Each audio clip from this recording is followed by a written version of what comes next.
अस्सलामुअलैकुम and a very good morning. जागो लाहौर में आप सबको खुश आमदीद कहते हैं। मैं हूं मुनीब आसिफ। मैं बिल्कुल ठीक ठाक उम्मीद करती हूं कि जनाब आप लोग जहां कहीं होंगे खैरियत से होंगे, खुशबाश होंगे। और साथ ही साथ जनाब रमज़ान आ रहा है और उसकी भी तैयारियां आप लोग कर रहे होंगे, क्योंकि पाकिस्तान में बताया ये जा रहा है, चांसेस हैं कि जनाब पहला जो रोज़ा है ना हमारा वो 2 मार्च को होने के इम्कानात है। चांद 28 फरवरी को जो है ना वो पैदा होगा और 1 मार्च को नज़र आने के बहुत ज़्यादा चांसेस है। और फिर सब क्या होगा कि एक दूसरे को चांद मुबारक, रमज़ान मुबारक की दुआएं करते हुए नज़र आएंगे, देते हुए नज़र आएंगे। अगले ही रोज़ सब सहर व अफ्तार की तैयारियां करेंगे। लेकिन असल बात यह है कि रमज़ान सिर्फ चंद चांद देखने और सहरी और अफ्तारी के मामूलात तक महदूद नहीं है, बल्कि ये जो महीना है ना जिसकी शुरुआत होने वाली है, ये हमारे लिए भी एक नई शुरुआत है। अल्लाह का एक ख़ास तोहफ़ा है हमारे लिए, मौका है ख़ुद को बेहतर बनाने का, गुनाहों को धोने का और अपने दिल को साफ़ करने का। अब सवाल ये है कि हम इस रमज़ान को कैसे गुजारेंगे। सिर्फ रोज़े रख कर फ़ारिग हो जाना काफ़ी नहीं है, या उसका सही हक़ अदा करना भी ज़रूरी है। देखिए, रोज़ा सिर्फ भूखा रहने का नाम नहीं है, ये हम सबको पता है। ये अपने जज्बात को काबू में रखने, अपनी ज़ुबान को हिफाजत में रखने, दूसरों के हुस्ने सलूक के साथ कि किस तरह आपने उनके साथ हुस्ने सलूक करना है और अल्लाह के करीब होने का एक बहुत बड़ा ज़रिया होता है ये महीना।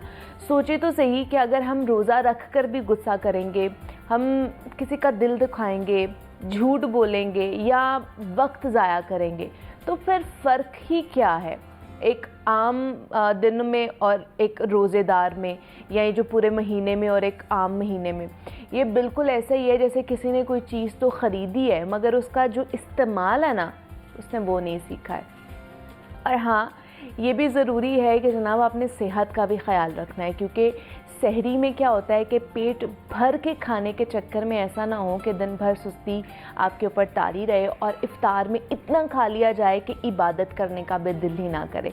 पानी जो है मुनासिब मिक़दार में पिएं, मुतवाज़न ग़िज़ा लें और नींद पूरी करना बहुत ज़रूरी है, वरना रोज़े के जो फ़वाइद हैं ना वो लेने के बजाय उल्टा हमें नुकसान पड़ जाता है, लेने के देने पड़ जाते हैं। और ख़ास तौर पर जिन्हें शुगर या ब्लड प्रेशर की बीमारी है वो डॉक्टर से ज़रूर मशवरा करें, क्योंकि ये उनके लिए काफ़ी क्रिटिकल सिचुएशन हो सकती है। क्योंकि रोज़ा सहूलत और आसानी के साथ रखा जाए तो ज़्यादा फ़ायदा देता है। और एक चीज़ जो हम हर दफ़ा फरामोश कर देते हैं वो है रोज़े के रूहानी फ़वाइद। सोचें कि हर साल रमज़ान आता है, लेकिन क्या हम पहले से बेहतर बन पाते हैं? क्या हम ये सीखते हैं कि इबादत में दिल कैसे लगाना है, कैसे दूसरों की मदद करनी है और अपनी ज़िंदगी में जहाँ जहाँ मुमकिन हो हमने मुस्बत तब्दीलियाँ लेकर आनी है, या बस अपनी रूटीन की तरह इसको भी गुजार कर आगे बढ़ जाना है। क्योंकि ये महीना हमें अपने अमाल का जायज़ा लेने का भी मौका देता है। हमें सोचना चाहिए कि जनाब हम सिर्फ दुनियावी कामयाबी के पीछे मत भागें, बल्कि आखिरत के लिए भी जितना हो सके वो एटलीस्ट लाजमी कर सके ना, कि जितनी हमारी आखिरत संवर जाए। अभी हमने उसकी तैयारी करनी है, तभी हमारी आखिरत भी संवरेगी। तो खैर, ये तो आज का हमारा पैगाम था। अभी हम आगे बढ़ते हैं। अब कुछ बात कर लेते हैं जनाब कानों के हवाले से। कानों से सुनना भी एक अल्लाह ताला ने हमें एक नेमत से नवाजा है कि जनाब आपको किसी की आवाज़ सुनाई देती है, इवन दो कि हमें अपनी आवाज़ सुनाई देती है कि हम क्या बोल रहे हैं क्या नहीं बोल रहे हैं। तो हमारी अपनी ही गलतियों की वजह से हमारी कानों की सेहत भी ख़राब हो जाती है। ऑब्वियसली कानों की सेहत भी है, जिस तरह हमारी पूरी जो ऑर्गन्स हैं बाकी बॉडी के, तो ये भी एक ऑर्गन ही है, इसकी भी सेहत का हमें ख्याल रखना चाहिए। अब आजकल की जो यंग जनरेशन है उसमें आपको पता है कि आइसोलेशन बहुत ज़्यादा पसंद होती है उन्हें, और आइसोलेशन में उनके पास उनका फ़ोन होता है, फ़ोन के साथ उनके ईयरबड्स होते हैं, या फिर हैंड्स फ्री का इस्तेमाल होता है, या फिर हेडफोन्स का इस्तेमाल बहुत ज़्यादा किया जा रहा होता है। वो आपकी कानों की सेहत को किस तरह मुतासर कर सकता है ज़्यादा इस्तेमाल। बहुत से लोग हैं घंटों घंटों बातें कर रहे होते हैं फ़ोन के ऊपर और वो कान को लगाया हुआ होता है, तो उसके अंदर से जो सेंसेशंस निकलती हैं, जो रेज़ निकलती हैं, वो आपकी कानों को किस तरह मुतासर करती हैं, हमने आज उसके ऊपर बात करनी है। तो उस पर बात करने के लिए डॉक्टर बिनिश खान हमारे साथ स्टूडियोज़ में मौजूद है, ENT स्पेशलिस्ट है। डॉक्टर बिनिश, आपको वेलकम कहते हैं जागो लाहौर में। कैसी हैं आप? ठीक है? वालेकुम सलाम, मैं ठीक, आप बताएं। मैं भी बिल्कुल ठीक ठाक। थोड़ा सा लाउड आपने बोलना है डॉक्टर बेरिश, ताकि आपकी आवाज़ हमारे सुनने और देखने वालों तक पहुंच सके।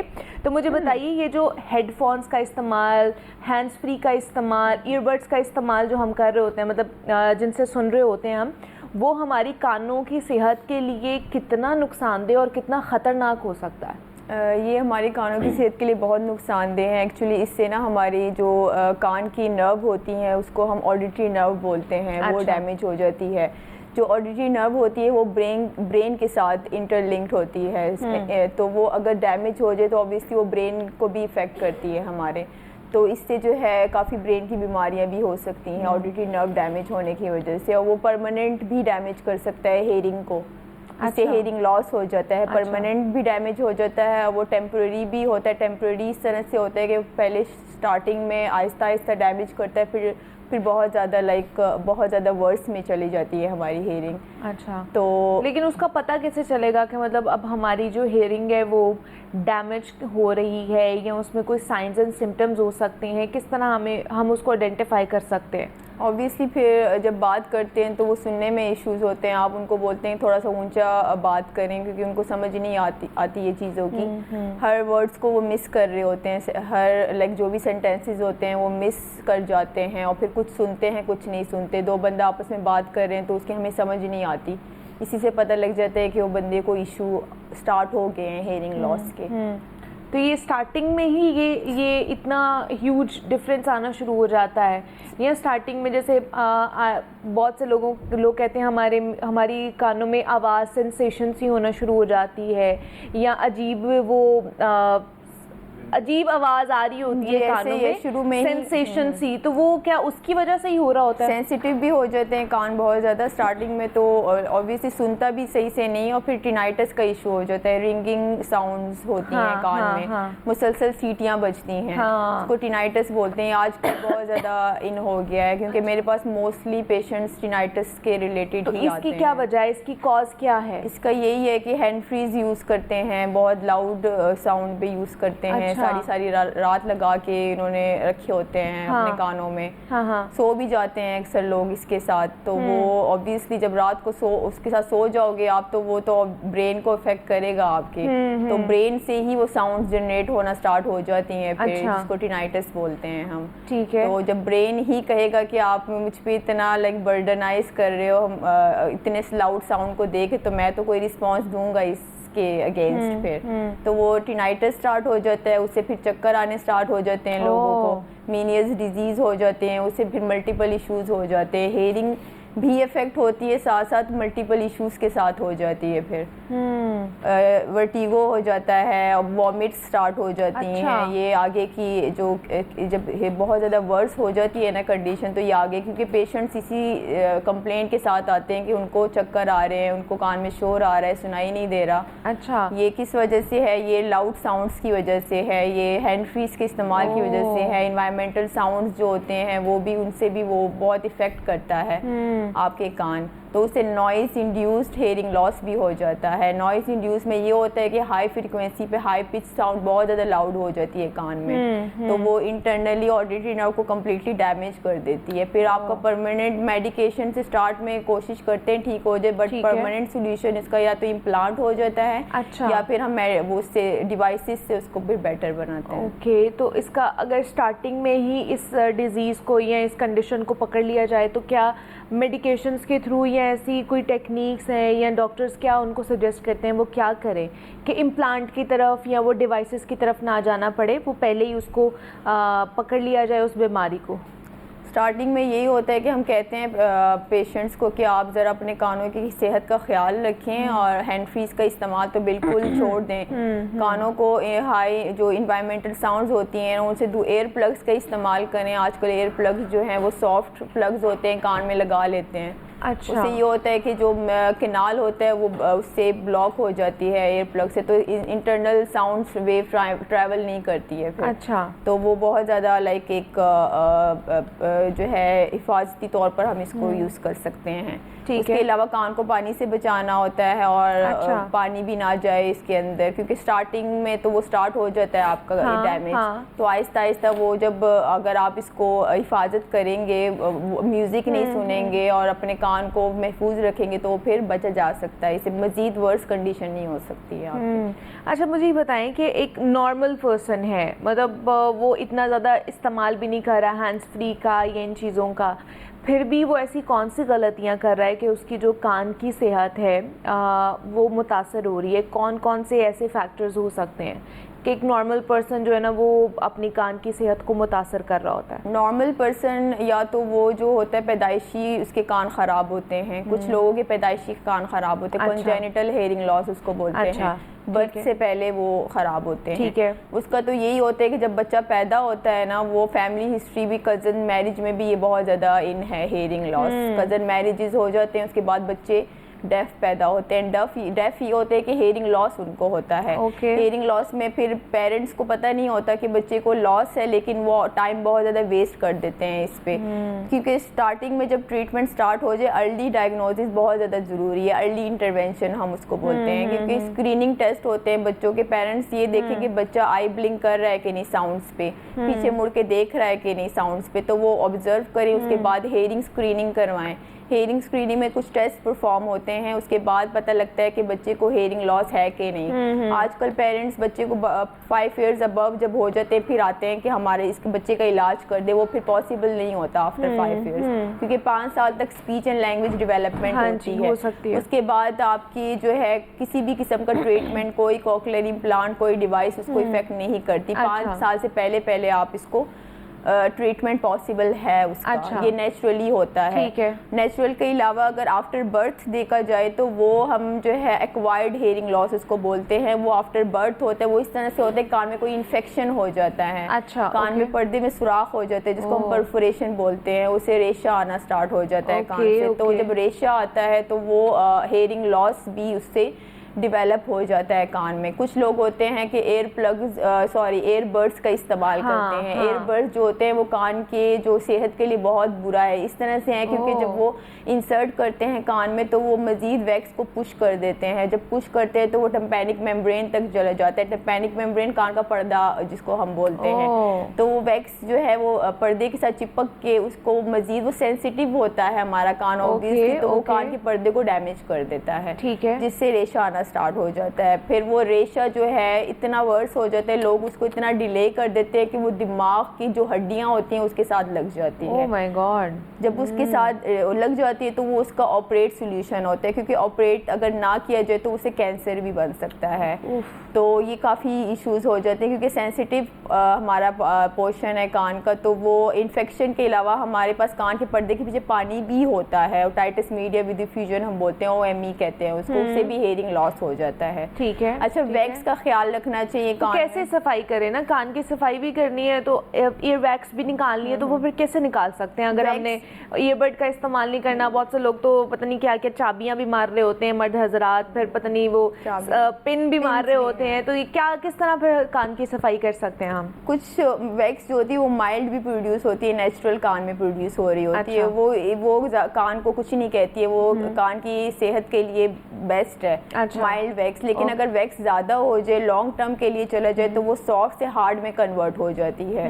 जब हार्ड में कन्वर्ट हो जाती है, वो कॉम्पैक्ट वैक्स जो होती है वो कान को ब्लॉक कर देती है, उससे हेयरिंग भी ख़राब हो जाती है। तो उस कंडीशन तक पहुंचने से पहले आप ये करो कि आप कान में ड्रॉप्स डालो, वैक्स एड ड्रॉप्स इसको हम बोलते हैं। अच्छा। वो जो वैक्स हार्ड होती है उसको सॉफ्ट कर देती है, नेचुरली ही वो सॉफ्ट हो जाती है ड्रॉप्स की वजह से। फिर आप उसको 3-4 दिन तक कान में डाल के उसके बाद आप डॉक्टर के पास जाके एयर सक्शन करवाओ। अच्छा। एयर सक्शन जो होती है वो मशीन से के थ्रू जो है ना हम कान से वैक्स निकाल देते हैं सारी बाहर। अच्छा, ठीक है। कुछ ये होता है कि जब सॉफ्ट वैक्स होती है ना, वो उसमें सक्शन की भी जरूरत नहीं पड़ती, वो बस फ्यू ड्रॉप्स आप डालें कान में, वो खुद ब खुद नेचुरली कान से बाहर आ जाती है। फिर वैक्स कुछ भी करने की जरूरत नहीं पड़ती, आपको एयरबड का इस्तेमाल ना करें, आप उसको लाइक ना पुश करे मजीद, बस ड्रॉप्स डालते हैं, उसे नेचुरली वो खुद ही जो है ना निकल आती है। ENT स्पेशलिस्ट ऑब्वियसली जो आपके कान की सेहत का ख्याल रखें और जो आपको सजेस्ट कर सकें कि भाई आपको प्रॉब्लम क्या है और उसका सोल्यूशन आप किस तरह निकाल सकते हैं। तो इसके लिए हमारे साथ डॉक्टर बिनिश खान हमारे साथ मौजूद ही ENT स्पेशलिस्ट हैं। Doctor बिनिश, thank you so much for coming here. और हम बात कर रहे थे कि हमने कान की सेहत का ख्याल किस तरह रखना है और हैंड्स फ्री और ये जो इनका यूज़ करते हैं ये किस तरह आपकी कान को डैमेज कर सकते हैं। तो यहाँ पे ब्रेक लेते हैं, मिलते हैं इस ब्रेक के बाद।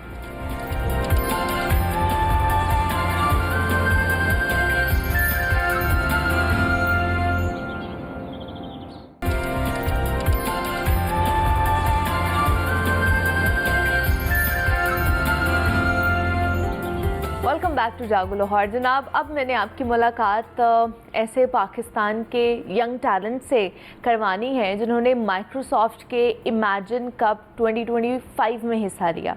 अब माइक्रोसॉफ्ट के इस मुकाबले में ना दुनिया भर के 60 से ज़ायद ममालिक की टीम्स ने हिस्सा लिया, जबकि पूरी जनूबी एशिया से पाकिस्तान की टीम वाहिद है वो जो वहाँ तक अभी पहुँची है और सेमीफाइनल तक पहुँच चुकी है।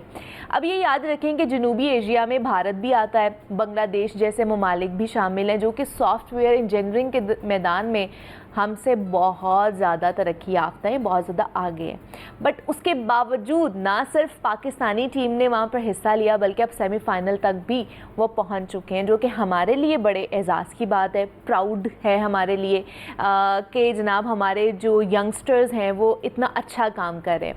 अब जो पाकिस्तानी टीम है ना उनमें जो रिप्रेजेंटेशन कर रहे हैं उसमें हमारे साथ सादेन हैदर हैं, कनीज़ आयशा हैं, खुर्शीद अहमद समेत UMT टीचर्स भी इसमें शामिल हैं और उन्होंने एक स्मार्ट ग्रेड AI टूल बनाई है जो टीचर्स को बग़ैर वक्त लगाए ना और गलतियों से पाक पेपर चेक करने की सहूलत देंगी। तो इस हवाले से मज़ीद हम जानेंगे कि ये है क्या, ये प्रोजेक्ट क्या है, सेमीफाइनल तक पहुंच गए हैं, कितनी हर्डल्स उन्हें फेस करनी पड़ी, ये सारा आइडिया कैसे आया। तो इस पर बात करने के लिए हमारे साथ सादेन हैदर मौजूद हैं और कनीज़ आयशा ने हमें आज ज्वाइन किया है। सादेन, आपको भी वेलकम कहते हैं जागो लाहौर में और कनीज़ आपको भी वेलकम कहते हैं जागो लाहौर में। कैसे आप दोनों? ठीक है जी, बिल्कुल। और सबसे पहले तो आप दोनों को कॉन्ग्रेचुलेशंस और जितने भी आपके टीममेट्स हैं जो नहीं आ सके हैं यहाँ पे उनको भी कॉन्ग्रेचुलेशंस कि आप लोगों ने माइक्रोसॉफ्ट के उसमें सेमीफाइनल में आप पहुँच चुके हैं। तो कैसी फीलिंग है सबसे पहले तो बताइए सादेन कि माइक्रोसॉफ्ट बहुत बड़ी एक का कह लें कि इमेजिन ही हम कर सकते हैं कि भाई वहाँ पर जाके हम काम करेंगे। तो उन्होंने कंपटीशन जो कराया उसमें उसके सेमीफाइनल तक पहुँच गए हैं। कितनी हर्डल्स फेस करनी पड़ी? हमेशा से ड्रीम रहा था कि माइक्रोसॉफ्ट इमेजिन कप में पार्टिसिपेट करें। तो इससे पहले भी प्लान किया लेकिन बिकॉज ऑफ टेक्निकल डिफ़िकल्टीज़ और इतनी रिसोर्सेज नहीं थी कि हम सॉल्यूशन पहले प्रीवियस ईयर्स में प्रिपेयर नहीं कर सके। अच्छा। तो इस ईयर फाइनली हमने सोचा लेट्स कम्पीट और वी डिसाइडेड कि जो हमारा FYP का idea that resolves a social issue और which is the checking in exams. तो हमने इसको आइडिया की सबमिशन की एंड तब उस वक्त तो हम सबमिट करके भूल चुके थे। अच्छा। लेकिन we recently received an email के out of more than 60 countries and 1000 submissions तो हमारा आइडिया फाइनलाइज हुआ है for semifinals and will be competing with 19 other teams. क्या बात है। चले, एक तो सेमीफाइनल की दौड़ से तो हम फारिग हो चुके हैं, चैंपियंस ट्रॉफी की मैं बात कर रही हूँ। दूसरे हमारे बच्चे जो वो सेमीफाइनल में पहुँच चुके हैं तो ये भी हमारे लिए बड़ी प्राउड की बात है। कोई बात नहीं, हार जीत होती रहती है, एक कहीं काम नहीं करे तो दूसरे काम कर रहे हैं। तो कनीज़, आप मुझे बताइए कि कैसे इसका आइडिया आया? दोनों ही बता सकते हैं कि आइडिया कैसे इसका जनरेट आप लोगों ने किया, कितने इसके ऊपर काम किया, कब से काम कर रहे थे और अब जाके आप लोगों का जो फ्रूट है वो आपको मिलने जा रहा है। Actually it was our FYP idea, final year project. अच्छा, तो we were working on it. हमने बहुत से आइडियाज़ देखे थे कि जो कि पाकिस्तान जिसमें जो है ना अभी पीछे है, तो उसके हिसाब से हमने देखा था कि लाइक हमारी जो अगर हम बोर्ड सिस्टम देख लें तो most of the students are not वो हैप्पी विद देयर मार्क्स। हम कहते हैं रीचेकिंग करवानी है तो इसके लिए हम लोगों ने even in the universities you are not happy with your marks के like we are not graded अच्छे से लाइक प्रॉपरली। तो इसके लिए हमने एक स्मार्ट ग्रेड AI किया है टूल जो कि क्या करेगा, टीचर्स को इससे हमें फ़ायदा होगा, टीचर्स को भी, स्टूडेंट्स को भी, कि जो AI है वो हमारे पेपर्स चेक करेगा और चेक करके हम उसको सोल्यूशन खुद प्रोवाइड करेंगे। It will not check globally कि आप हर तरह का डेटा लेकर नहीं चेक करेगा। इट वाज जस्ट चेक जो हमने उसको सोल्यूशन दिया और फिर उसके मुताबिक जो है ना वो हमें उसका आंसर जो होगे ग्रेडिंग करेगा और इट विल मार्क्स देगा उसके मुताबिक। अच्छा, तो ये जो आइडिया है ये लाइक हम we were working on it. हमने कहा था कि हम इसको करेंगे। हमने गूगल का जो गैमा कंपटीशन है अच्छा। उसमें भी हमारा आइडिया फाइनलिस्ट रहा है और we were runner ups in that, और इसलिए भी हमने जो है ना वो माइक्रोसॉफ्ट इमेजिन कप में किया। इमेजिन कप में पार्टिसिपेट किया और वहाँ पे सेमीफाइनल तक पहुँच गए हैं। तो मुझे सादेन बताएं कितने लोग हैं, आप लोगों की पूरी टीम कितनी है, कौन कौन इसमें शामिल है और किस किस के हिस्से क्या क्या चीज़ें आई हुई थी जो जिसके ऊपर वो वर्किंग कर रहा था? अच्छा, so the format of the competition allows 4 team members, जिसके अंदर मैं, कनीज़, आयशा, खुर्शीद और एक और टीम मेंबर हैं। अच्छा। इसके अलावा you can have additional mentors और स्टूडेंट्स जो कि आपको टीम में हेल्प आउट कर सकते हैं, जिसमें हमारे UMT से देयर सम जूनियर्स जो कि प्रोजेक्ट में हेल्प आउट कर रहे हैं और हमारे FYP advisors and the teachers around us. तो काफ़ी सपोर्टिव रही है अभी तक जर्नी। और कुछ हर्डल्स थी वो टेक्नोलॉजी के एस्पेक्ट से थी कि because the cost of technology is a lot, लेकिन वो माइक्रोसॉफ्ट ने हम स्टार्टअप्स को फंड किया है। So we have received around 6000 USD worth of funding for our project. तो हम उस पर अभी like we are using those resources. अच्छा। और उस रिसोर्सेज को यूज़ करके वी आर हेयर नाउ। अब additionally if we qualify for the next round तो हमारी ये जो फंडिंग है this will differently like increase. तो अभी ये सारा कंप्लीट हो चुका है या अभी इसमें थोड़ी वर्किंग है? अभी पहले जो सबमिशन होती है सेमीफाइनल से पहले, that needs to be an MVP। Basically MVP आपकी बेसिक फंक्शनैलिटीज़ वाला सॉफ्टवेयर होता है। अच्छा। कि आप उससे डेमोन्स्ट्रेट कर सकते हैं कि आपके क्या फीचर्स हैं, but it's not 100% complete to be in the market right now. और हम एम कर रहे हैं विद इन 1 month और maybe like 40 days will complete it इंशाल्लाह। ठीक है इंशाल्लाह। तो ये form in the app form है, पोर्टल की फॉर्म में, किस फॉर्म में है ये? अभी for now it's web application. Okay. तो which can be used on mobile phones as well. आप सिंपल कैमरा एक्सेस करके मोबाइल फ़ोन पे भी कर सकते हैं, बट एज वी एक्सपैंड हम एक प्रॉपर मोबाइल एप्लीकेशन भी इंट्रोड्यूस करेंगे और सिस्टम सॉफ्टवेयर्स भी करेंगे जो कि मैथ्स जिस तरह बोर्ड में देयर 100,000 ऑफ एग्जाम्स, तो वहाँ पे हम कोई इस तरह के स्कैनिंग सिस्टम के साथ उसको अटैच कर देंगे कि मैनुअली स्कैन करने वाला प्रोसेस ख़त्म हो जाए। ठीक है। अच्छा, ये तो चले सेमीफाइनल तक आपका प्रोजेक्ट पहुंच गया, इंशाल्लाह फाइनल में भी पहुंच जाएगा, आप जीत भी जाएंगे। होप फॉर द बेस्ट, हमेशा अच्छे की उम्मीद रखनी चाहिए। इसके बाद कोई माइंड में है कि कोई नई चीज़ भी इन्वेंट करनी है? Yes, सोचा हुआ है? डेफिनेटली, बिकॉज हमने प्रीवियसली इस तरह के हैकेथॉन्स में कम्पीट किया है, सॉल्यूशंस बनाए हैं और हमें इससे पहले भी फंडिंग रिसीव हुई है। अच्छा। और हमने इससे पहले जो सॉल्यूशन किया था which was very unique solution जो कि ब्लाइंड लोगों की एक प्रॉब्लम सॉल्व करता है कि आप सिंपली अपना मोबाइल फ़ोन उठा के आप सिर्फ उससे बात कर सकते हैं कि what is around me. So for example मैंने अपना फ़ोन उठाया, can ask what is like what is in front of me, आपको बताएगा you see a table with glass, और वो आप उससे तो वो ब्लाइंड लोगों के एक जो प्रॉब्लम थी वो रिजॉल्व हो गई। अभी for now we are working on this problem and इंशाल्लाह वी प्लान टू, अभी तो काफ़ी मेजर प्रॉब्लम है, it will consume a lot of time. After we are done with this we will continue finding more problems to solve इंशाल्लाह। और thank you so much for coming here सादेन, आपका भी बहुत शुक्रिया। Kaneez, thank you so much for coming here, best of luck. ख़ास तौर पर ये जो आपका प्रोजेक्ट है इसके लिए कि आप फाइनल तक पहुँचे और जीत कर आएँ, ताकि हम आपको दोबारा से बुलाएं और दोबारा से जो आप नया प्रोजेक्ट लेकर आएंगे उसके ऊपर बात करें। हमारे साथ सादेन मौजूद थे, कनीज़ मौजूद थी, उनसे आपकी मुलाकात कराई हम। जनाब, रमज़ान जो है वो आने वाला है, सिर्फ 2-3 दिन की दूरी पे है और आपको पता है रमज़ान में हर किसी की जो रूटीन है ना वो चेंज हो जाती है। आपके ऑफिस की रूटीन चेंज हो जाती है, मेरे यहाँ की चेंज हो जाती है। जैसे मैंने सुबह बात की कि फिर हम आपको सुबह नहीं मिला करेंगे, फिर हम आपको शाम में मिला करेंगे। इसी तरह सारी चीज़ें जो है ना उनका शेड्यूल थोड़ा बहुत ना तब्दील होता है। तो इस पर कॉर्पोरेट सेक्टर में भी कुछ तब्दीलियाँ आती होंगी सबके लिए, कोई काम के हवाले से, कुछ बाकी चीज़ों के हवाले से।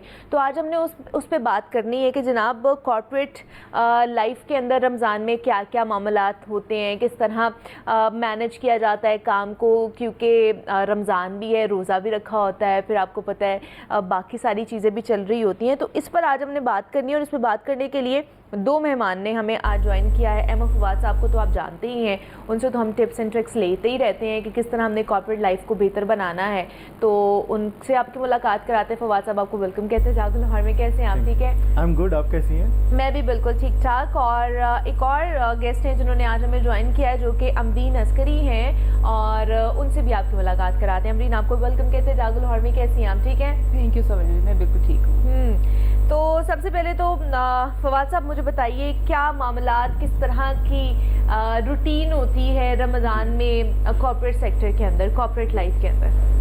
वेरी हेक्टिक अच्छा। जी, वेरी फास्ट रमज़ान मुबारक में खास तौर पे। हाँ। बल्कि अगर मैं कहूँ कि ये जो अभी वाले दिन है रमज़ान हाँ, से पहले वाले, हाँ। ये भी बहुत उतनी ही तेज़ी में होती है जितनी कि बिल्कुल ईद के करीब हो जाती है। अच्छा, जी जी जी, क्योंकि आप देखें अभी इत्फाकन कोइंसाइड कर रहा है, मार्च जब शुरू होगा तो रमज़ान मुबारक शुरू होगा। हाँ जी बिल्कुल। तो जब ये ख़त्म होगा तो फर्स्ट क्वार्टर क्लोज हो रहा होगा ओह, साल का। Okay. So it will be more hectic than other Ramzan, अगर मैं है, इसकी बात ठीक है। करूँ तो अभी के दिन जो है आप ये समझ लें कि इंट्रोडक्शन चल रहा है इन चीज़ों का, कि जो जो प्रोडक्ट्स हैं, मतलब FMCG की अगर आप बात करें तो आप देखें अभी से सेल लगना शुरू हो चुकी हैं। हाँ, रमज़ान सेल जिसको रमज़ान कहते हैं, सेल, हाँ, बिल्कुल, बिल्कुल। एक के साथ एक फ्री, एक के साथ हाँ। हाफ फ्री, फिर बंडल ऑफर्स आ रही हैं जो टेलकोस हाँ। में। तो जो अर्ली डे पहले हैं रमज़ान से पहले वाले, ये बहुत ज़्यादा कहना चाहिए एम्प्लॉयज़ के लिहाज से सख्त होते हैं, हार्ड वर्किंग उनके होना पड़ता है, मजबूरन सेटअप कर देता है। लेकिन अर्ली डेज की अगर मैं बात करूं तो वो अचानक नोज डाइव होती है, बिकॉज एवरीवन नोज के यू आर हंग्री। आपका फुल डे जो है वो उतना ज़्यादा एनर्जेटिक नहीं हो सकता। There is no such thing as lunch break during Ramzan. Oh my God, हाँ ये भी होता है वैसे। हाँ, आपके जो वर्किंग आवर्स है वो स्लाइटली कम हो जाते हैं, जैसे कि मोहन मैंने देखा है कि अगर 9 to 6 है। ठीक है जी। तो फवाद साहब से भी बात करते हैं, अमरीन से बात करते हैं। अमरीन मुझे बताइए कि सारा मामलात ऐसे ही होते हैं, कुछ चेंजिंग्स आती हैं कॉर्पोरेट लाइफ में रमज़ान के अंदर, क्या चेंजिंग्स आती हैं? डेफिनेटली काफ़ी ज़्यादा चेंजेस आ जाती हैं, क्योंकि आपका स्केड्यूल टोटली फ़र्क हो जाता है। आप की उठने की सुबह मॉर्निंग की रूटीन चेंज हो जाती है। उस तरह आप सहरी में उठते हैं, वरना आम रूटीन में आपकी रूटीन 9 बजे आपने ऑफिस जाना होता है। सो इस हिसाब से काफ़ी चेंजेस आ जाती हैं। और वो जो जैसे अभी मेंशन किया कि जी खाने की रूटीन, ब्रेकफास्ट की रूटीन, और एक सबसे मज़ेदार जो कॉर्पोरेट साइड पे किसी भी फील्ड में आपने देखा होगा कि जो आपको बिजी भी रखता है और इंटरेस्ट भी कायम रखता है, वो आपकी खाने की होती है रूटीन। कॉफ़ी आ रही है, चाय आ रही है, तो वो जो पहला वीक होता है उस रूटीन में सेट होने का, it's quite difficult for everyone उसको एडजस्ट करना। ऑल्दो हमें खुश होना चाहिए कि हम रोज़े से हैं, लेकिन स्टिल एक रूटीन में लेकर आना कि अच्छा हमने अभी कॉफ़ी भी नहीं पीनी, आपको पता है कि 9 बज गए हैं तो मेरी कॉफ़ी आ जाएगी, तो वो रूटीन थोड़ी सी चेंज हो जाती है। अदरवाइज हम सबको एक्चुअली पहले से ही एक मेंटली तौर पे आपको पता है कि सब तैयार होना शुरू हो जाते हैं कि जी हमें अपना स्केड्यूल भी चेंज करना है, वर्क टास्क भी, टाइमिंग्स भी सारी चेंज करनी पड़ती है।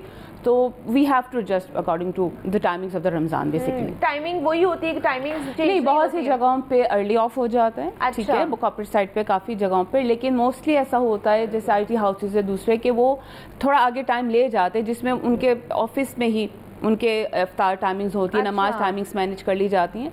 लेकिन अगर आप दूसरे सेक्टर में देखें, एजुकेशन सेक्टर में, दूसरे ऑफिस में, तो वहाँ पे आपको 2-3 ईयर्स वो आपको ऑफ दे देते हैं, आपका टाइमिंग्स ऑफ हो जाती हैं। ठीक है, तो बड़ा मुश्किल होता है फिर इसका मतलब कॉर्पोरेट सेक्टर में, खासकर रमज़ान में तो एक तो बहुत ज़्यादा हसल बसल हो रही होती है कि भाई हमने रोज़ा भी रखना है, फिर हमने इधर उधर भी भागना है।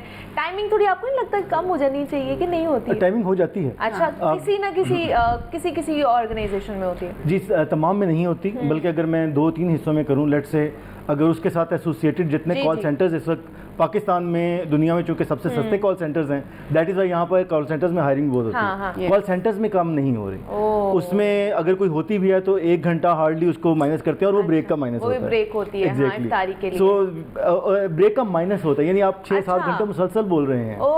अफ्तार का यूजुअली आपकी टेबल्स के सामने खजूरें और चीजें आ जाती हैं, वो ब्रेक नहीं होती, ब्रेक नहीं होती, बिल्कुल नहीं होती। ओह my God. So call centres में तो इट इज इवन टफर। अच्छा, तो वहाँ पे इसीलिए लोग अब प्रेफर करते हैं कि हम इंटरनेशनल कॉल सेंटर्स में। हमारा भी यही होता है फवाद साहब के रमजान में, यही अफ्तारी सिर्फ खजूर से खोल के आते हैं और उसके बाद दोबारा से आके हमने शो करना होता है। एग्जैक्टली, ये होता है हमारा भी।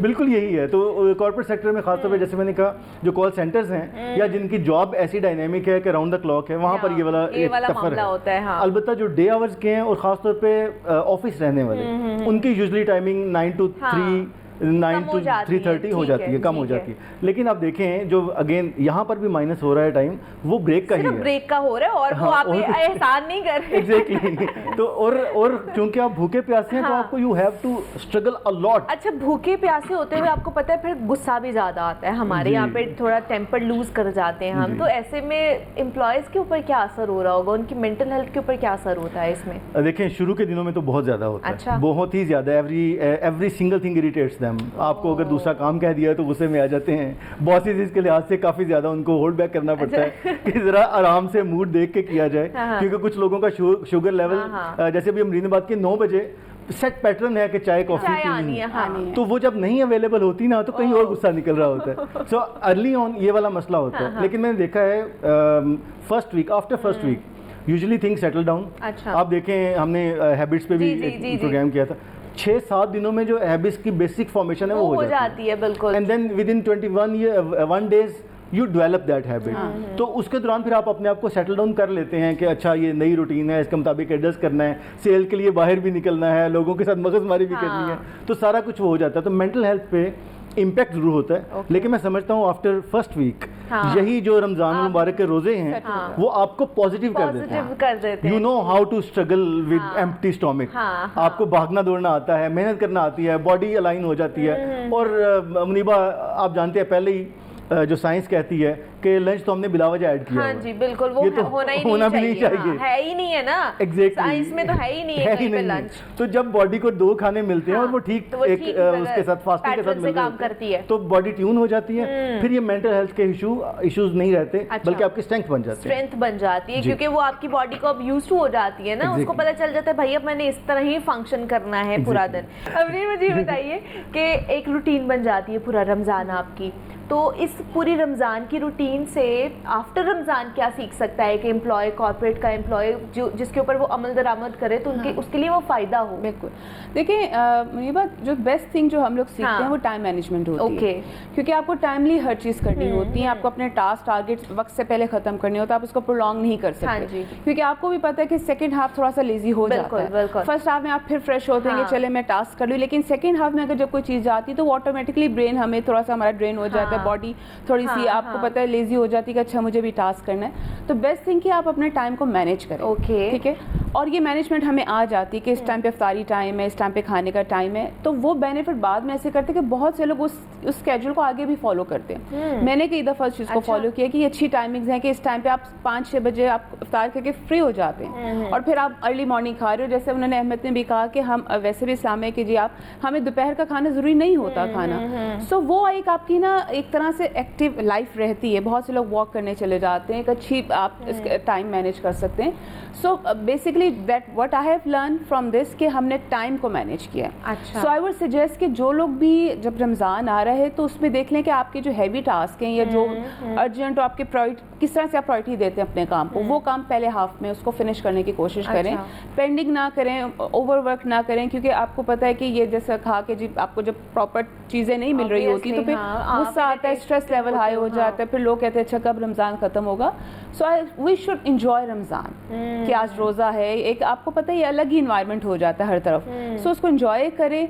यस, एडजस्ट होने में थोड़ा सा टाइम लगता है, एक हफ्ता तो आपका नहीं होता, लेकिन आफ्टर अ वीक हर चीज़ एडजस्ट हो जाती है, मैनेजेबल हो जाती है। तो फवाद साहब आप क्या कहेंगे? उन्होंने तो कह दिया कि टाइम मैनेजमेंट आपको अच्छी आ जाती है, जो आप उसके ऊपर काम कर सकते हो आफ्टर रमज़ान भी। आप इसके ऊपर क्या कहेंगे? 2 चीज़ें। एक तो टाइम के लिहाज से आई वुड रिकमेंड के 5 AM क्लब एक बुक है, वो ज़रूर पढ़ लें। आप फिर सहरी के बाद सोएंगे नहीं, बल्कि प्रोडक्टिव आवर्स आपके गुजारेंगे। तो दूसरी चीज़ ये है कि जिस तरह से अमूमन हमें उलमाए कराम को सुनते हैं, वो कहते हैं कि रिफ्रेशर कोर्स होता है रमज़ान, 11 महीने की आप डिटेल। आई स्ट्रांगली रिकमेंड इसमें जितने आप कोर्सेज कर सकते हैं ऑनलाइन, आपके पास 2 से 2.5 घंटे बिल्कुल फ्री होते हैं ऑफिस आवर्स के बाद। 3:30 बजे अगर क्लोज हो रहा है तो 6-6:15 बजे रोज़ा खुल रहा है। उस दौरान बजाय इसके कि आप लेट जाएं और सो जाएं, रिलैक्स करें, लेट के लैपटॉप यूज़ कर लें, लेकिन प्रोडक्टिव आवर इस्तेमाल करें, या उस वक्त असर के बाद वॉक शुरू कर लें, तो आपकी मेंटल हेल्थ इंप्रूव हो जाएगी। वो आपकी फिजिकल भी और मेंटल हेल्थ दोनों ही बहुत ज़्यादा इंप्रूव हो रहेगी।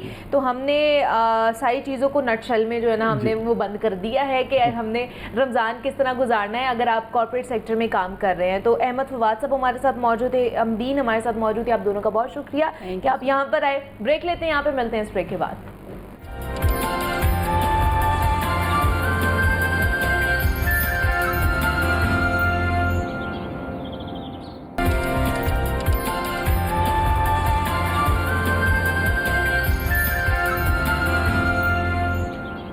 बैक टू जागो लाहौर। जनाब, अब कुछ बात कर लेते हैं खाने पीने के हवाले से। रमज़ान भी आने वाला है और हम सब की कोशिश होती है कि कुछ ना कुछ ऐसा हमारे फ्रिज में हम बना के रख ले जो हमारी इफ्तारी में एक तो चार चांद भी लगा दे और जल्दी जल्दी वो बन भी जाए।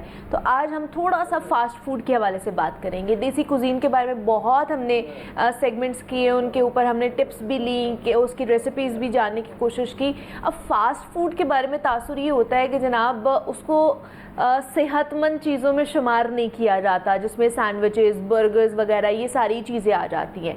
लेकिन जब ये चीज़ें अलग अलग होती हैं, बीफ, मटन, सैलड, ये सारी चीज़ें, अंडा अलग अलग होता है, तो जनाब ये सेहतमंद होता है, ये अच्छा भी होता है। लेकिन जैसे ही ये चीज़ें कंबाइन हो के एक बर्गर की शक्ल में आ जाती है या सैंडविचेस की शक्ल में आ जाती है, तो ये फास्ट फूड बन जाता है और उसके बाद ये सेहत के ख़िलाफ़ हो जाता है कि जनाब ये अच्छा नहीं है सेहत के लिए। तो ये कैसे हो सकता है? तो आज हमने इसी के ऊपर बात करनी है, कुछ टिप्स एंड ट्रिक्स भी लेनी है कि हम किस तरह इस फास्ट फूड को अपनी सेहत के लिए बेहतर बना सकते हैं। देन हम कुछ टर्किश खानों के बारे में भी जानने की कोशिश करेंगे, कॉन्टिनेंटल खानों के बारे में भी जानने की कोशिश करेंगे। तो इस पर बात करने के लिए ऑब्वियसली हमारे साथ शेफ़ का होना लाजमी है। तो अली रज़ा है हमारे साथ, जो कि शेफ़ हैं, देन एक्सपर्ट है इन टर्किश, कॉन्टिनेंटल एंड देसी कुजीन के अंदर। और लास्ट मंथ ये कंपटीशन हुआ था, इंटरनेशनल कुलिनरी कंपटीशन, जिसमें उन्होंने विनर भी रहे हैं। तो उनसे आपकी मुलाकात कराते हैं। अली, आपको वेलकम कहते हैं जागो लाहौर में। कैसे हैं आप? ठीक है, शुक्र अल्लाह करम है। आप सुनाएं कैसे हैं? मैं भी बिल्कुल ठीक ठाक। अली साहब, मुझे बताइए, फास्ट फूड जिस तरह हम कह रहे हैं कि उसको सेहतमंद ग़िज़ाओं के अंदर शामिल नहीं किया जाता जी, ऐसे ही ऐसे कि सैंडविचेस हो जाए, बर्गर्स हो जाए, तो हम कहते हैं जनाब ये तो हमारी सेहत के लिए बड़े ख़राब हैं। जी जी। तो जिस तरह मैंने बात की, अलग अलग सारी चीज़ें बड़ी अच्छी हैं, हेल्दी है, लेकिन जैसे इनका कॉम्बिनेशन होता है, कंबाइन इनको करते हैं, तो ये हमारे लिए जो है ना अनहेल्दी हो जाते हैं। कैसे अनहेल्दी इनको बनाया जाता है? कैसे? होती नहीं है। अच्छा, ठीक है। आप जैसे फर्ज करें सैंडविच है, हाँ, उसको आप ब्राउन ब्रेड में बुला लें, हल्का टोस्ट करके बनाएं उसको। तो जो उसके अंदर चिकन लगाना आपने, हाँ। वो बॉयल करके उसमें नॉर्मल मसाले डाल के आप उसे यूज़ करें। अब जब उसे अनहेल्दी मसाले डालते हैं, उस वजह से जाके वो ख़राब होते हैं। अब जैसे फ़र्ज़ करें आप मायो डालते हैं, हाँ, मायो की जगह पे आप फ्रेश क्रीम यूज़ कर सकते हैं। ओके।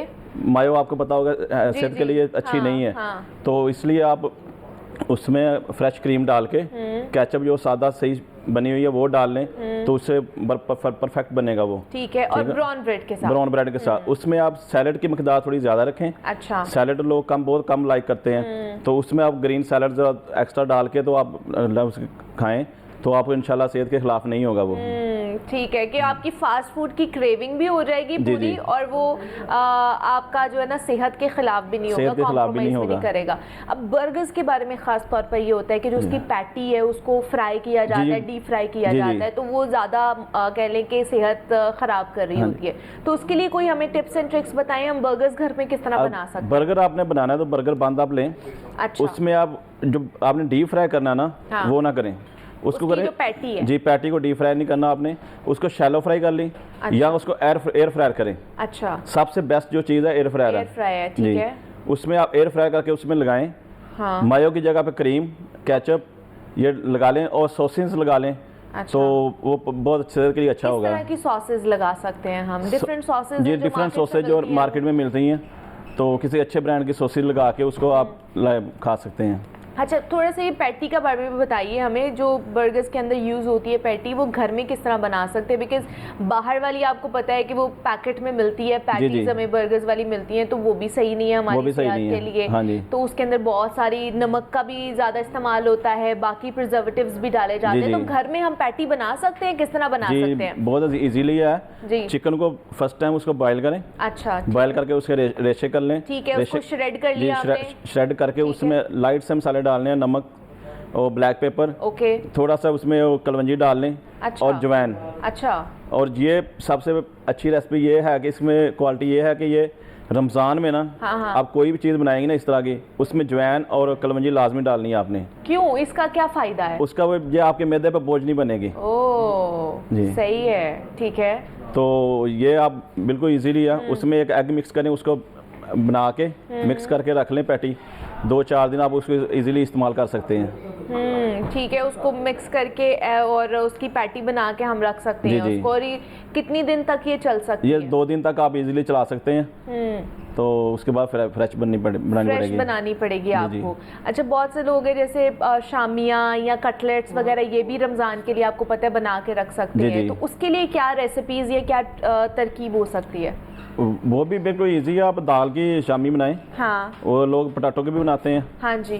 तो दाल की रेसिपी में मिक्स फ्रेश वेजिटेबल डालनी है आपने। अच्छा। तो वो सिर्फ आपने उसको वेजिटेबल को ब्रीक चॉप करके उसको आपने सोते करके दाल में मिक्स करके, तो उसमें आप थोड़े स्पाइस डाल लें, रेड चिल्ली होगी, हल्दी पाउडर हो गया, तो ये डाल के उसको बना के रख लें आप। एक वीक के लिए आप फ्रीज करके उसको आप यूज़ कर सकते हैं। अगर जब आप उसको डीप फ्राई करेंगे उसके लिए सेहत के खिलाफ होगी वो। अगर आपको शैलो फ्राई या एयर फ्राई करेंगे तो वो अनहेल्दी नहीं होगी।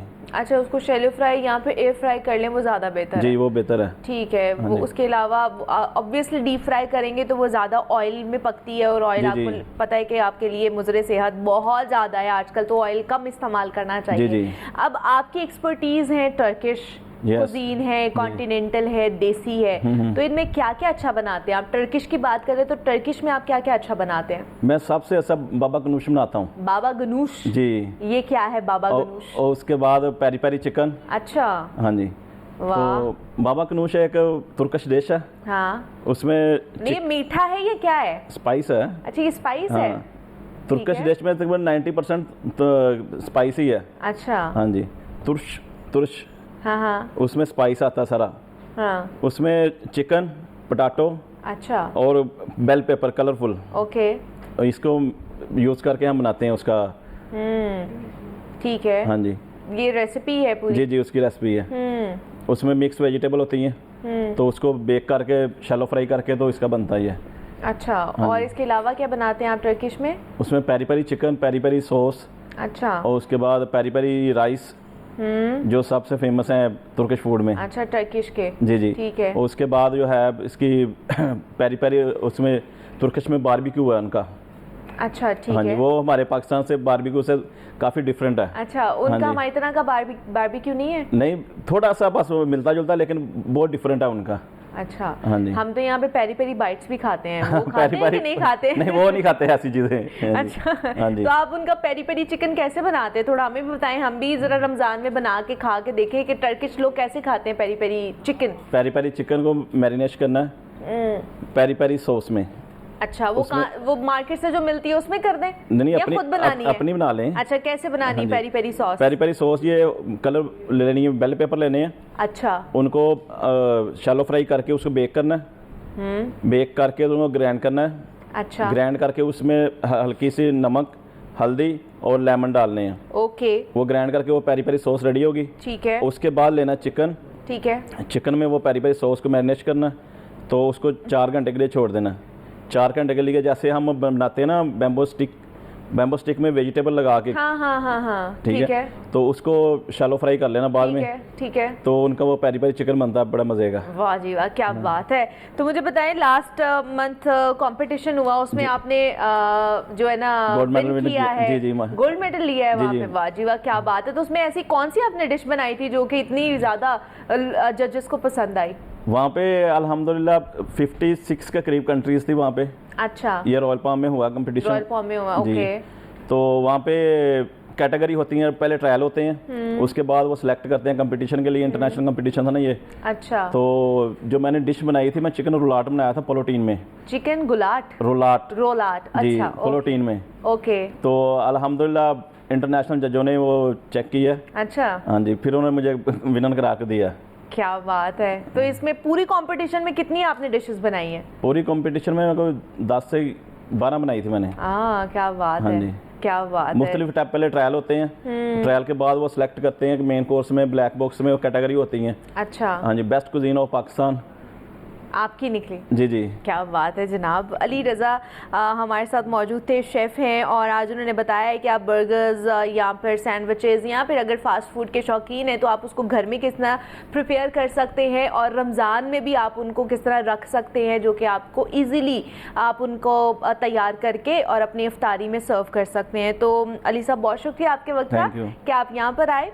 जनाब, रमज़ान हर साल रमज़ान के अंदर ना जो जमाते हैं पॉलिटिकल जमातें हैं जनाब, कोई ना कोई उन्होंने ऐलान करना होता है एहतजाज का, ख़ास तौर पर कि रमज़ान के बाद जो है ना हम एहतजाज करने जा रहे हैं। ऐसे ही एहतजाज की कॉल दोबारा दी गई है और सफ़बंदी की जा रही है, ख़ास तौर पर जनाब पंजाब और अपोजिशन की जो नई सफ़बंदी हमारे सामने आई है, हुकूमत के लिए ये शायद मुश्किल का बाइस भी बन सकती है। इस पर ही हमने बात करना है क्योंकि रमज़ान के बाद पीटीआई और जमात इस्लामी ने हुकूमत के ख़िलाफ़ एहतजाज करने की कॉल दे रखी है और पीटीआई ने तो ये ऐलान किया है जनाब एहतजाज होगा और लाजमी होगा। इससे पहले भी उन्होंने बहुत सारे ऐलानात किए थे कि हमने एहतजाज करना है, हमने धरना देना है, तो उसके क्या आउटकम निकला वो भी हमारे सामने है। तो अब इसका क्या आउटकम निकलेगा और इसका पीछे एजेंडा क्या है कि हम किस हवाले से ये लोग एहतजाज करने जा रहे हैं, जमात इस्लामी के साथ मिलकर उस पर बात करते हैं। हमज़ा खुर्शीद हमारे साथ स्टूडियोज़ में मौजूद है। हमज़ा, आपको वेलकम कहते हैं जागो लाहौर में। हमज़ा, एक और एहतजाज की कॉल रमज़ान के बाद, रमज़ान अच्छा चले, सेफ़ एंड साउंड गुजर जाएगा, रमज़ान के बाद एहतजाज की कॉल दी गई है। मतलब जमात इस्लामी और पीटीआई एक ही पेज पर हैं। नहीं मुनीबा, मैं एक तो आपकी करेक्शन करता चलूँ कि जमात इस्लामी अलग तहरीक चला रही है और ये अलग चलाएंगे, पाकिस्तान इकट्ठे नहीं कर रहे हैं, इकट्ठे नहीं कर रहे हैं, अलग तहरीक चलाएंगे। लेकिन मसला ये है कि डेट्स मैचिंग है। रमजान के बाद दोनों ने कॉल दे रखी है। जो हाफिज नईम रहमान है उनका ये कहना है कि जो हक दो अवाम को तहरीक है उस पे जो है वो हम जोर डालेंगे, और जो पाकिस्तान तहरीक इंसाफ है उसका ये कहना है कि हम लोग जो है वो सड़कों पर निकलेंगे, ख़ास तौर पे पंजाब में, और जो मोबिलाइजेशन है वो हम बढ़ाएंगे।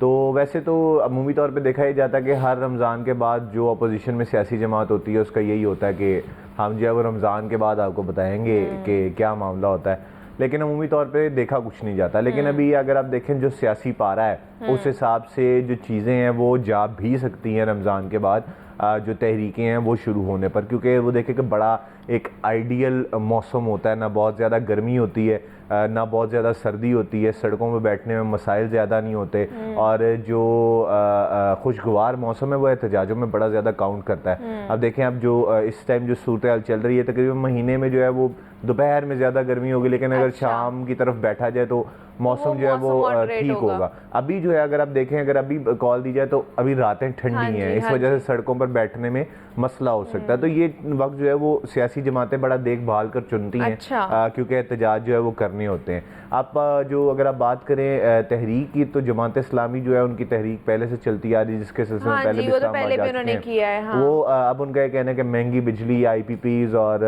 जो बेरोजगारी है उस पर हम लोग दोबारा से जो है वो तहरीक शुरू करेंगे और दोबारा से जो है एहतजाजों की कॉल देंगे। तो वो भी रमज़ान के बाद होनी है। और पाकिस्तान तहरीक इंसाफ ने भी जो है वो कॉल दे रखी है। अब दूसरी उसमें एक चीज़ ये देखने में आती है कि जो ग्रैंड अलायंस जिसकी तरफ पाकिस्तान तहरीक इंसाफ जा रही है अपोजिशन के साथ, अगर रमज़ान में कोई मुश्तरका फैसला हो जाता है, जमात इस्लामी को तो आप साइड लाइन कर दें, उनकी एक अपना एजेंडा है, लेकिन अगर इनका कोई ग्रैंड अलायंस में कोई मुश्तरका फैसला हो जाता है मौलाना के साथ, तो वो गेम चेंजर है। क्योंकि आप देखें कि मौलाना फजल रहमान बड़े हार्ड लाइनर है जब बात होती है एहतजाजों की, या फिर जब बात होती है इस्लामाबाद आने की। और फिर उनका ये मसला नहीं है कि उन्होंने कारकुनान इकट्ठे करने हैं, उनकी अपनी जमात जो है वो बहुत ज़्यादा स्ट्रॉन्ग है, उनकी अपनी जो फोर्स है, उनकी जो अपने जो मदारिस के स्टूडेंट्स हैं वो बहुत ज़्यादा जो है वो सपोर्ट करते हैं। तो उसके लिए फिर हुकूमत को बड़ा एक थ्रेटनिंग पॉइंट आएगा, क्योंकि उसके साथ पाकिस्तान तहरीक इंसाफ के कारकुनान भी होंगे। फिर जो एक हुकूमत वतीरा अपनाती है कि जमाते जो पाकिस्तान तहरीक इंसाफ उस पर 9 मई के मामला हैं, इसलिए उनको कैटर किया जाता है। लेकिन जब मौलाना फजल रहमान साथ होंगे तो ये वतीरा जो है वो उनका हुकूमत का ख़त्म हो जाएगा, उसको एक बड़े काडरे में जो है उनको लेना पड़ेगा। फिर उसके अलावा अगर आप देखें, जो हम डिस्कस करते थे कि पंजाब की सूरत हाल, फाइनली पाकिस्तान तहरीक इंसाफ जो है वो आलिया हमजा के आने के बाद एज अ चीफ ऑर्गेनाइजर बेशक वो उस तरफ नहीं जा रही जिस तरफ हम कहते हैं कि उसको जाना चाहिए, लेकिन कुछ ना कुछ रोजाना की बुनियाद पर हैपनिंग हो रही है पंजाब में। कभी मतलब इस्टेब्लिश करने की कोशिश कर रहे हैं वो। बिल्कुल देखें, गुज़िश्ता रोज भी आलिया हमजा जो है वो पंजाब असम्बली में उन्होंने अरकान असम्बली से मुलाकात की, गुजरावाला भी गई, मतलब वो डेली बेसिस पर जो है वो मुलाकातें कर रही हैं, जिससे जो एक वो जिसका सिलसिला जो टूटा हुआ था वो दोबारा से जुड़ना शुरू हुआ है। उसके आप देखेंगे लाहौर की जो तंजीम है उससे गुजरावाला वाले नहीं मिलते थे, फैसलाबाद वाले नहीं मिलते थे, लेकिन एक आप कहेंगे जो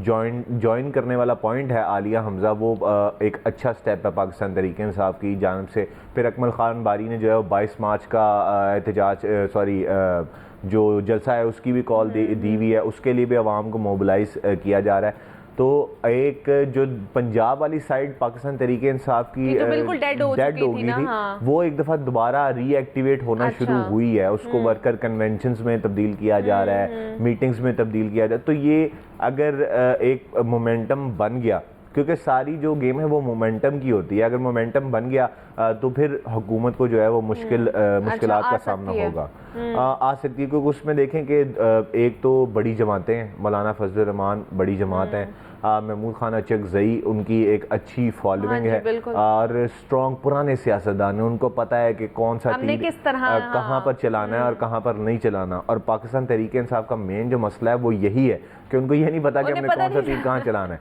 क्योंकि उनके पास पुराने सियासतदान नहीं है। मौलाना फजल रहमान, महमूद खान अचकज़ई, शाहिद खाकान अब्बासी, फिर उसके बाद मिफ्ता इस्माइल, ये सारे मंजे हुए सियासतदान हैं। तो जब ये आकर खास और इन्होंने हर पार्टी में काम किया हुआ है, बिल्कुल आप ये देखें कि मेन काम किया पर हर पार्टी के साथ जरूर काम किया। तो जब मंजा हुआ सियासतदान आता है ना, उसको पता होता है कि मैंने अपनी तकरीर में किस वक्त कहाँ पर क्या कहना है और वो कहाँ जाकर हिट करेगा। तो ये चीज़ें जो है बहुत ज़्यादा काउंट करेंगी और ग्रैंड अलायंस जो है वो आगे जाके हुकूमत के लिए खासा मसला बन सकता है। तो देखते हैं कि जनाब ये जो एहतजाज की कॉल दी गई है रमज़ान के बाद जमात इस्लामी की तरफ से भी और PTI की तरफ से भी, तो इसका क्या फ्यूचर हमारे सामने आता है। हमजा खुर्शीद हमारे साथ मौजूद है। Hamza, thank you so much for coming here. मुझे इजाज़त दीजिए, अपना ख्याल रखिएगा, अल्लाह हाफ़िज़।